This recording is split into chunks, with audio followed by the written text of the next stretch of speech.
Throughout the years, this has been a truly questioned topic. During several centuries, many women fought for the right to attend schools, and they obtained it.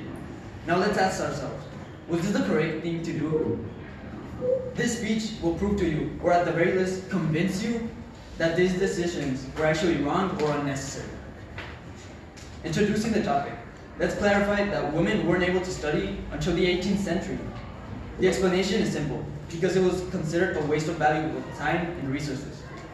Girls became women and worked at home. Boys became men and worked outside.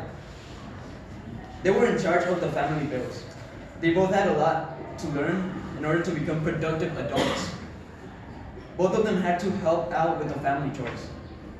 The difference is that women spend much of their lives either pregnant, nursing infants, cooking, doing dishes, cleaning, or caring for toddlers. You don't need a school education to do that, obviously. Moving on, if we could position ourselves in a time in which women don't work, we'd be able to see some changes. First of them all, women wouldn't fear to go to work. Yes, I used the word fear in my last sentence. It's verified that about 63% of women are abused or stalked at their jobs. In addition, an inquiry has revealed that about 38.7% of encroachments have occurred on public places. Due to this, many women feel insecure walking on the streets. And if they show their insecurity, they look like an easy target to men.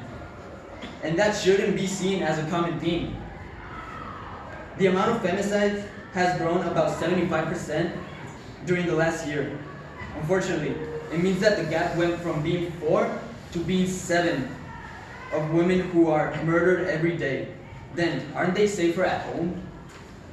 Let's also talk about a very serious subject in this matter, strip clubs, and not the legal ones. People call them table dances, others call them their happy place. Do you know that what women call them, they call it work? How can we let women denigrate themselves only for a couple of bucks for that easy money? Girls end up in these places mostly for 2 reasons. They are in desperate need of money and think this is the easiest way to obtain it. And as long as they get paid, they aren't going nowhere. Or reason number 2, they get kidnapped and drugged for the business. In other words, this is sexual slavery, not work. This brings us back to one of the first points of this speech. Women feeling insecure because they're not safe going outside. Getting kidnapped only takes a matter of seconds. Seconds to change a woman's life for completely. To start using them as tools or things and not treating them as human beings. All of this could happen just for going outside on your own, looking for a job or heading to work. And for what? If your husband is already obtaining money for you and your family, then why do you insist on trying to get more? We've been focusing on women too much since they are mainly involved in this subject.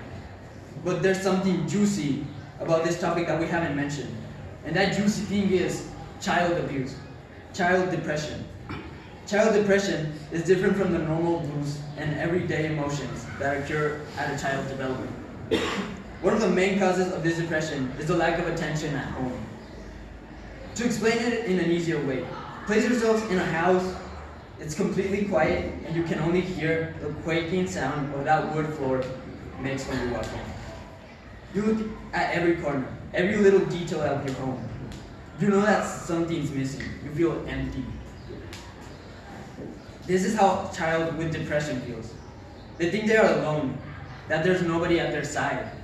Sometimes, this loneliness is shown as either fear or rudeness, causing more problems to the child and the family.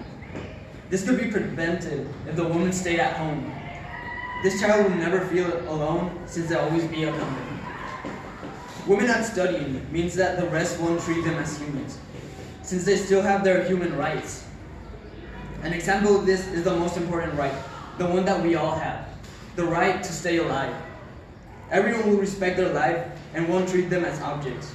Women are still human, and we will continue treating them the way they deserve. Even if they don't have a job, they'll be treated correctly. Finally, do you still think that it's wrong not to study?